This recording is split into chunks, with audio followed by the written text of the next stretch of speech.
পহেলা বৈশাখে বকেয়া টাকা আদায়ে প্রতীকী হালখাতার আয়োজন করেছে বাংলাদেশ গণতান্ত্রিক ছাত্র সংসদের নেতাকর্মীরা। এ চিত্র জাহাঙ্গীরনগর বিশ্ববিদ্যালয়ের ডাইনিং, ক্যান্টিন ও দোকানগুলোতে। 14 এপ্রিল সোমবার সকাল থেকে বিশ্ববিদ্যালয়ের বটতলায় হালখাতার জন্য স্টল দিয়েছেন তারা।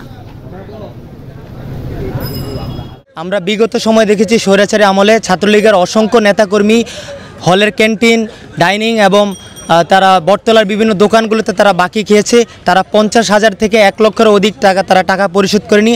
আমরা চাই যে যারা বাকি খাতা নাম লিখিয়েছে তারা এই 1 বছরের অধিক যারা বাকি রেখেছে তারা বাকি টাকাগুলো পরিশোধ করে দোকানদাররা এখানে এসে হালখাতা নাম লেখা এখানে মানে তাদের সকল বাকি দোকানগুলোতে পরিশোধ করে আমাদের এখানে তারা একটি নতুন বছরে আমাদের যে গ্রাম বাংলার সংস্কৃতি সেটির সাথে আবার সামিল হবেন।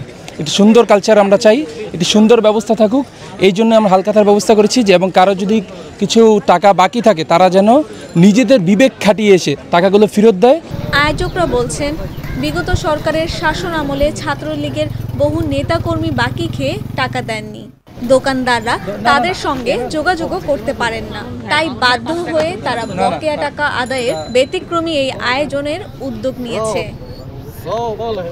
কেউ যদি তাদের দোকানের বকেয়া টাকা পরিশোধ করে তাদের স্টলে আসেন তাহলে তারা বাতাসা, নিমকি, কদমা, নকুল দানা, গজা খাওয়ানোর ব্যবস্থা করেছেন।